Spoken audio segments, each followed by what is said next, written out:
Welcome to the Library Show Christmas Special. I'm Katie, your library director. Today's episode is going to feature some great segments with a little holiday flair. And as always, we'll be featuring outstanding services, programs, and of course staff members here at the Shelby Township Library.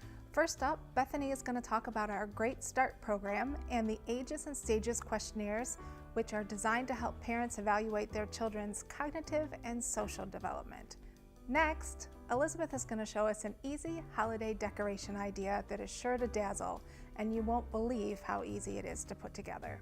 Paul and Jennifer talk about the teen programs and services at the library, as well as other cool things you might have missed.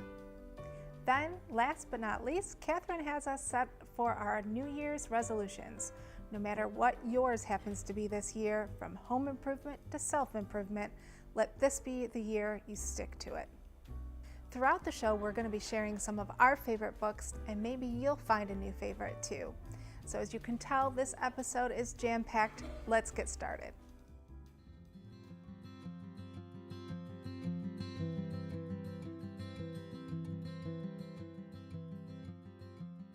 Did you know that the library partners with Great Start of Macomb County to offer the Ages and Stages Help Me Grow program for kids between the age of 2 months and 5 years old? You can stop into the library in the children's area anytime and pick up a questionnaire based on your child's age and take about 10 minutes to fill it out, and we'll send it on in to Great Start where they'll evaluate it to help you know about your child's social, emotional, and physical development.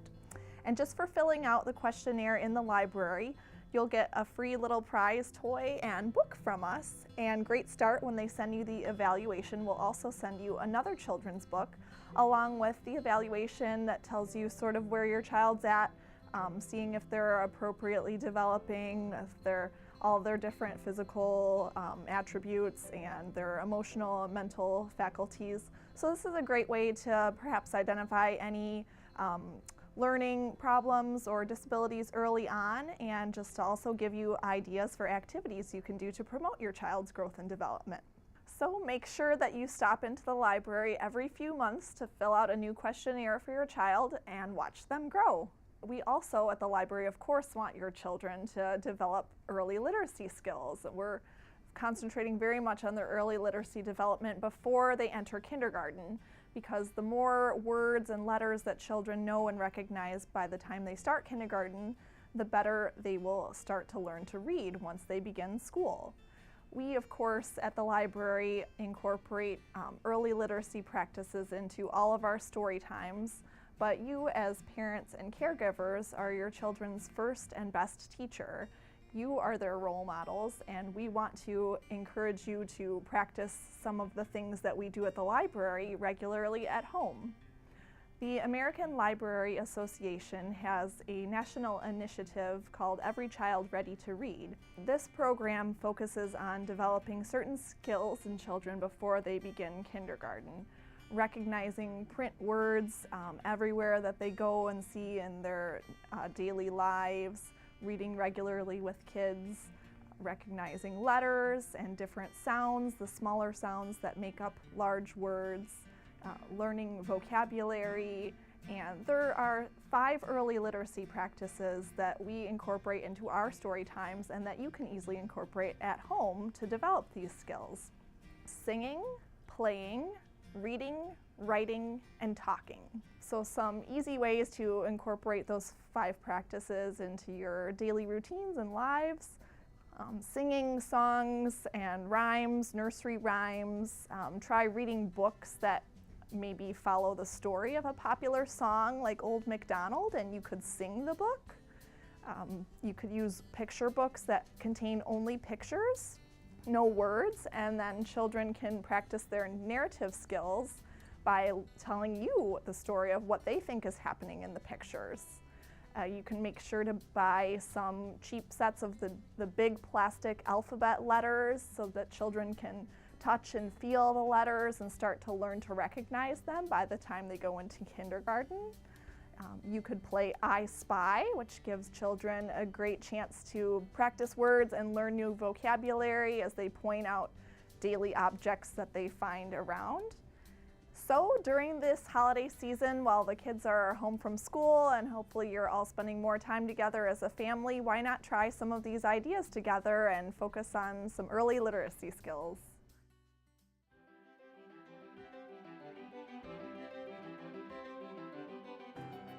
I have too many books that I love to pick just one favorite, but one holiday story that I've recently enjoyed is Jane and the 12 Days of Christmas by Stephanie Barron. Set in 1814, it follows Jane Austen becoming a sleuth as she celebrates Christmas at the big mansion of a wealthy family with some friends and relatives. And it's full of lovely historical details about Regency era Christmas and the lovely little traditions that Jane and her friends and family would have celebrated in England. But it also has that cozy mystery element. When one of the revelers turns up dead in an accident, Jane has her suspicions. And so she employs all of her wit and wisdom to sleuth out all of the other guests and follow clues through games of charades and parlor games and solve the mystery in the end. So if you enjoy cozy mysteries or historical fiction, or especially if you're a Jane Austen fan, I would recommend Jane and the 12 Days of Christmas. Stay tuned to the Library Show. We'll be right back.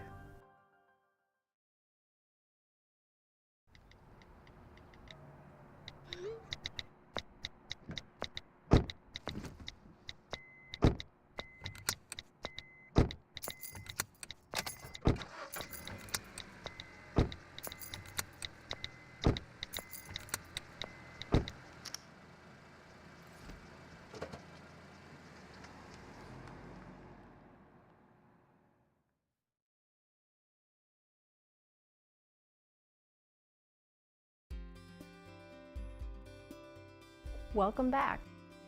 The library is known for a lot of the things that we have here, our books, our music, our movies, also different events like our story times for children, but we also do a lot of programs for adults. Sometimes we have guest speakers come in and talk about local history or other events and interesting things, topics like that. But we also do craft nights from time to time. Just recently we had a winter craft night where we made a snow globe out of a wine glass, a perfect centerpiece for your holidays. We're going to show you how to make that here today. There's only a few things you need.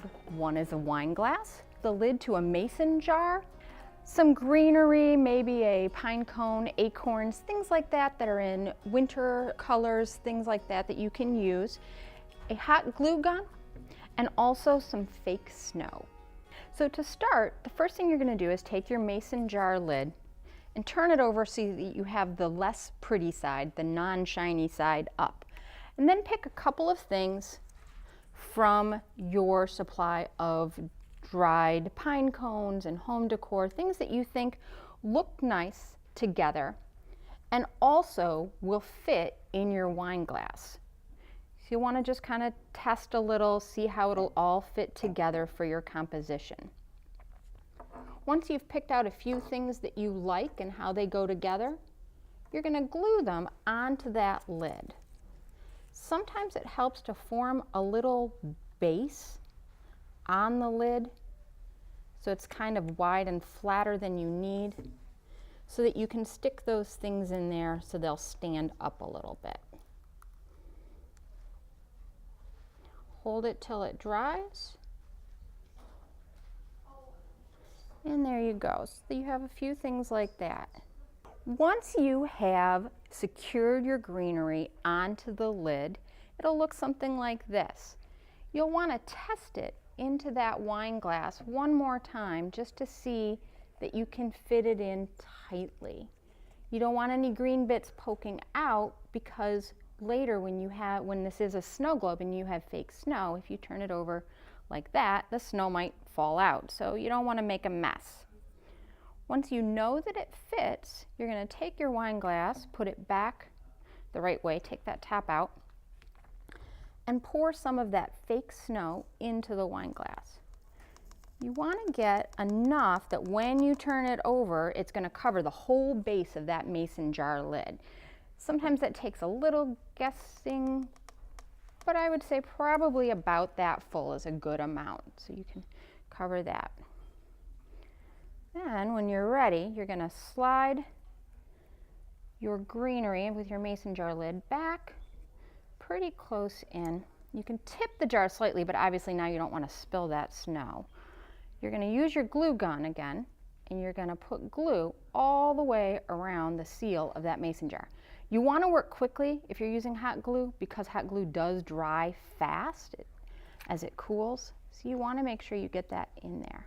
Sometimes it can kind of help to do one side, get that down, glue down that side, and then on the side you haven't done, lift it up just enough that you can finish getting that glue around the edge of that jar lid and your glass.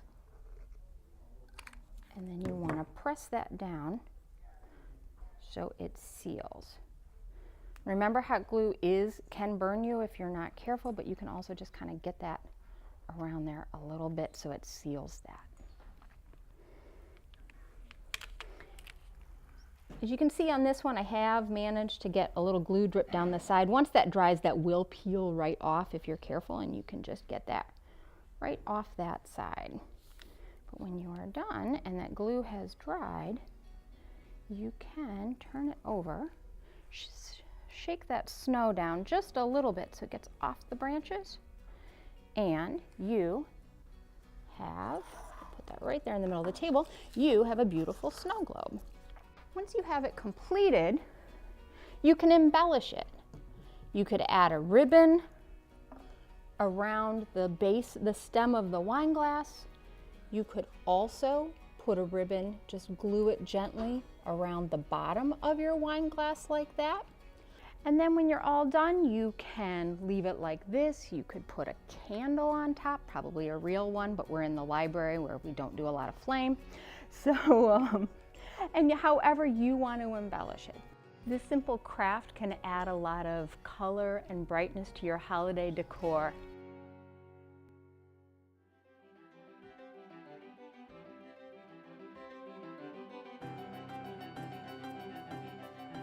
So my favorite book of 2016 was Hamilton Revolution. It was really just part of my whole favorite media experience of 2016. I'm one of those people who very quickly, starting last February or March, became a Hamilton devotee. I just couldn't get enough. I listened to the soundtrack, which I checked out here from the library, and that led me into this book, Hamilton Revolution. It's written by Lin-Manuel Miranda, who also wrote all the lyrics and songs for Hamilton. In this book, he does a great job of annotating the lyrics, showing some of his sources, some of the ideas behind what he was writing. And then throughout the book, in between every song, is a small interview with someone else who's worked on the show, a description of how they made the costumes, illustrations of the initial sketches for the costumes. It's just a fantastic book. There's so much to look at visually, and if you're doing it while you're also listening to the soundtrack, you get the Hamilton experience without having to spend thousands of dollars and go to New York City, though I'd really like to do that someday. Don't go away. The Library Show will be right back.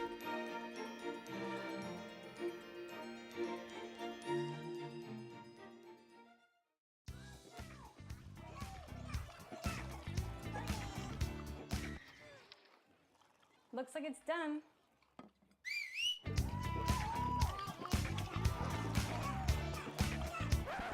Don't let salmonella get funky with your chicken. On average, 1 in 6 Americans will get a foodborne illness this year. You can't see these microbes, but they might be there. So learn the right temperature to cook each type of meat. Keep your family safe at FoodSafety.gov.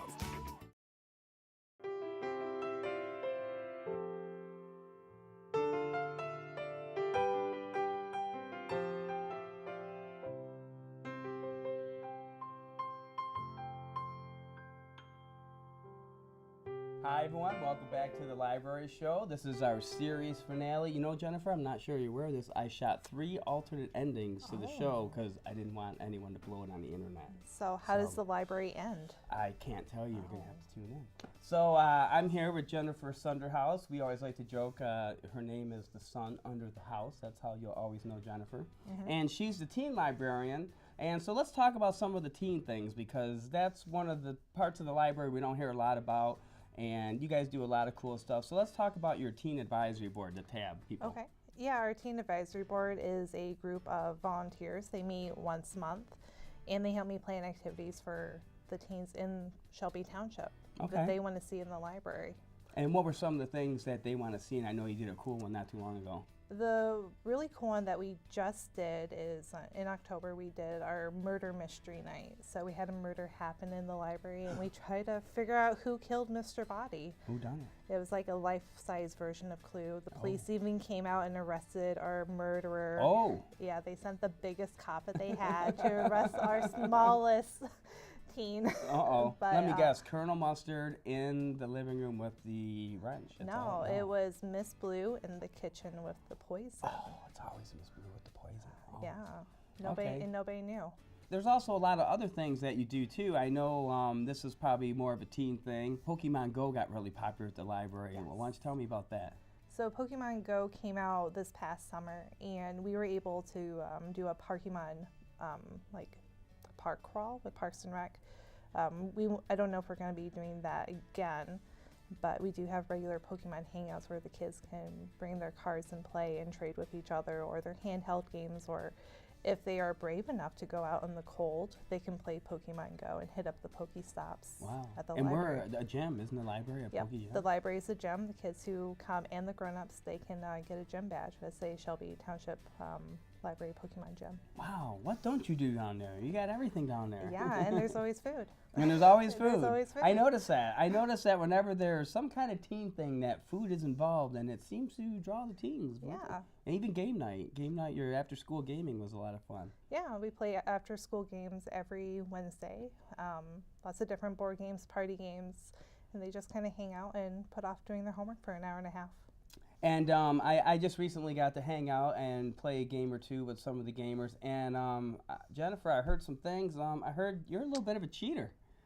And you fessed up to that pretty quick, and you said that's nobody's supposed to know about that. Actually, Jennifer said she does that to help the gamers realize that life sometimes is not fair, and you must be prepared for the unexpected. I actually don't cheat as bad as I do at home with the kids, so I take it easy on them. Never play Monopoly with you at home, unless I can be the bank. Are you one of those young ladies when you played Candyland, you would just look for the color you needed to? No, I actually forgot how to play Candyland, and then when I was in college, somebody's like, "Oh, we should play Candyland." In and college?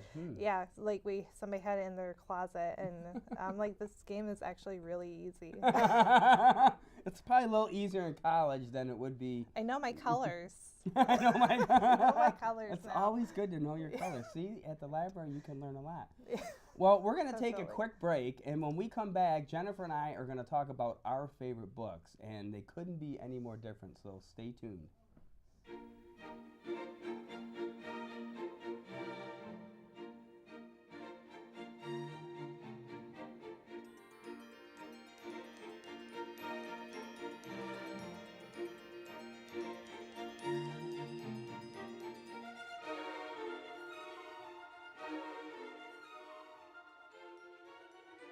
And now Jennifer and I are going to talk about our favorite book. This has been a fun part of this last library show, talking about everybody's favorite book. We're getting a wide variety of books. Jennifer, you go first. Let's talk about your book. What's your favorite book? And explain why. Yeah, well, I know there's always so many. So why is it one of your faves? One of my favorite books right now is Landline by Rainbow Rowell. She's a really excellent writer. She writes YA. Landline is adult fiction, but it's just stayed with me. And I had an emotional reaction that doesn't usually happen when I read it. And it has a time travel bend, and I love books like that. It kind of has a time travel bend, so you get kind of some, like a paranormal kind of feel. Georgie is married to this guy named Neil. They've been married for a while, and their marriage is on the rocks. It has been for a while, and they get into a fight, and Georgie is sure that Neil's going to leave her for good. And so she decides to try calling him on the landline at his parents' house because he's gone home for the holidays and he's taken the girls with him. Okay. And she reaches him, but she then realizes that it's Neil when he was 22. Like 20 years earlier. Before, when they first started dating, just before he proposed to her. Wow. Imagine the roaming charges on that call. I don't know. I don't know. So maybe it's got a lot of time travel, yeah. There's actually like no actual time travel. Like there's no TARDIS that pops up, and they don't no like. Doctor Who showing There's up. some flashbacks. Like it starts like in the 1990s, early 2000s, before the internet got huge and before social media took over our lives and cell phones were everywhere. So. Well, you sold me on it. I usually read a book during the holiday break, and I'm going to read Landline, and we'll see how it goes. So have your hankies ready. Okay, 5 hanky minimum on that one. Okay. Now, my book couldn't be any further on the end of the spectrum. It was one of the first books I ever read when I was a young boy. My grandmother lived within walking distance of the St. Clair Shores Library, so I checked that book out a bunch. It's called Emmett's Pig, and it was written in 1957. It was one of those first I can read books. It was one of the first books. Those. Yeah, you gotta have those. Those are important. Yes, and Emmett wanted a pig, but Emmett's big problem was he lived in the city and he lived in an apartment. Was it a teacup pig? No, he wanted the real deal. He wanted the full grown. They didn't have that back then. You know, I'm old. So.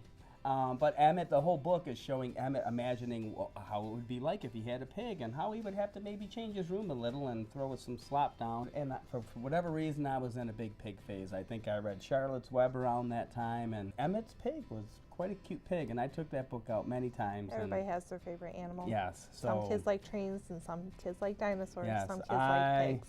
Likes pigs. They're cute. They are. And until they get to be 800 pounds and go feral and grow tusks, and then you don't want them near you. That leads into a different book. Yes. Well, we're glad. Hopefully you folks have been enjoying the show, and we're going to take another quick break, and we're going to bring you back to more Library Show.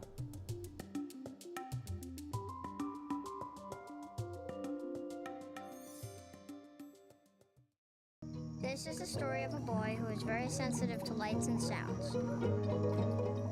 So he built secret hiding places where nothing could get in. The boy didn't like looking people in the eye. It made him feel uncomfortable. One day, he found out he had something called autism. His family got him help, and slowly, he learned how to live with it better. Early intervention can make a lifetime of difference. Learn the signs at autismspeaks.org.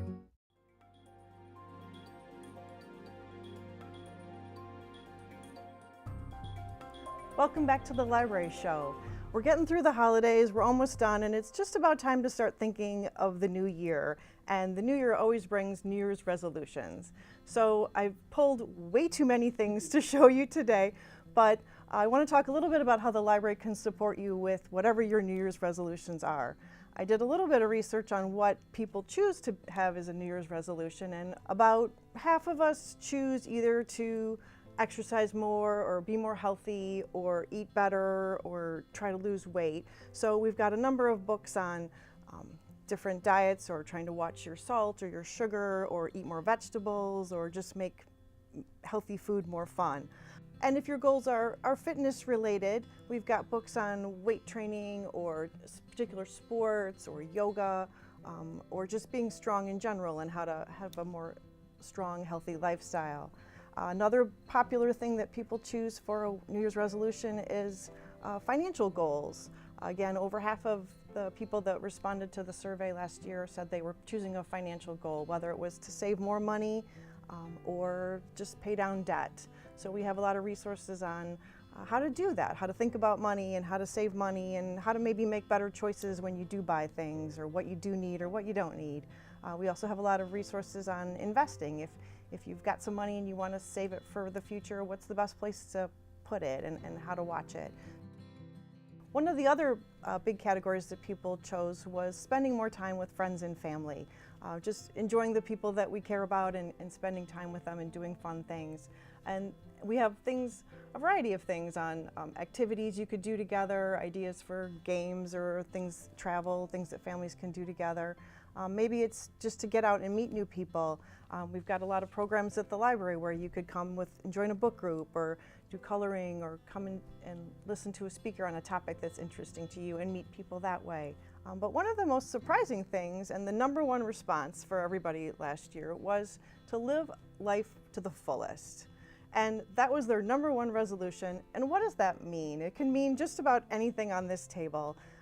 It can mean just being mindful, being aware of your life and the things that are important to you, and whether it's you do that through meditation or just being aware and and kind of being in the moment and enjoying it. It can also mean pushing yourself and setting goals and so that you're living to your potential, whether that's going back to school or taking a test to get a better job, or maybe finding a new job. It could mean starting a new business, or any of those things that you've kind of wanted to do but maybe weren't quite ready, and this is the year that you want to do it. So today I've just pulled out a whole bunch of different things to get you started and to get you thinking, and there's way more at the library that we'd be happy to show you. But before you can do any of this, there's one resolution that you have to make, and that is you either need to dig it out or come in and apply for your library card.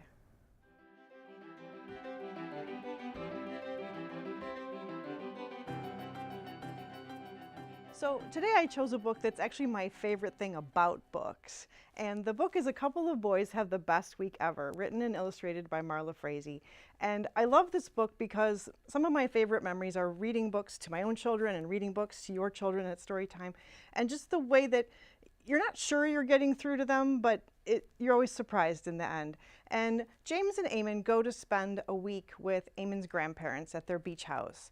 And the two boys go to nature camp and they do all these things, and Eamon's grandparents bend over backwards to do all this wonderful stuff and try to teach them things and show them all their favorite things. And James and Eamon are just a couple silly boys, and they're just having a great time, and they don't always seem as appreciative or receptive to all the things. And then just when you think the week is over, James and Eamon come through in the most delightful way, and it really shows that what you do with kids doesn't always appear right away, but when you're later on, when you look back, it did make a difference.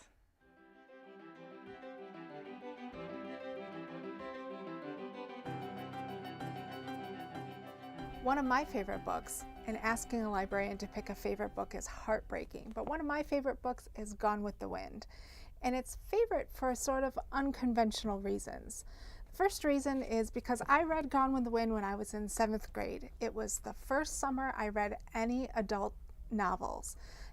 Before that, I had been reading children's novels and some teen novels, but this was the first summer I read adult books. I read Leon Uris' Exodus, I read The Doctors by Eric Siegel, and I read Margaret Mitchell's epic, sweeping family drama set in the Civil War era, Gone with the Wind. It opened a completely different world of literature to me and really started me on the path to be a lifelong learner. The second reason this was so important to me is because I read it with a couple other people in my life. I read it with my best friend Amy, and my mom read it at the same time. My grandmother had read it and recommended it to both of us, and so it started me out on a path where I learned that books could start conversations in families and conversations in communities about bigger issues. So if you haven't read it, come pick it up at the library, maybe even take the movie home too.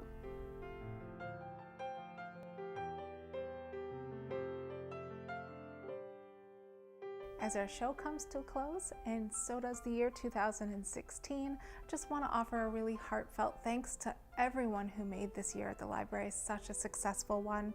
From our Friends of the Library, our fundraising arm, who put in hundreds of hours of work and raised lots of money to support the library this year, to our hundreds of volunteers who put in blood, sweat, and tears to making this library look fantastic and run well, to all of our great staff who make sure that every time you come into the library you have an incredible experience, customer service experience. To all of you, thank you for bringing your children here for their story times.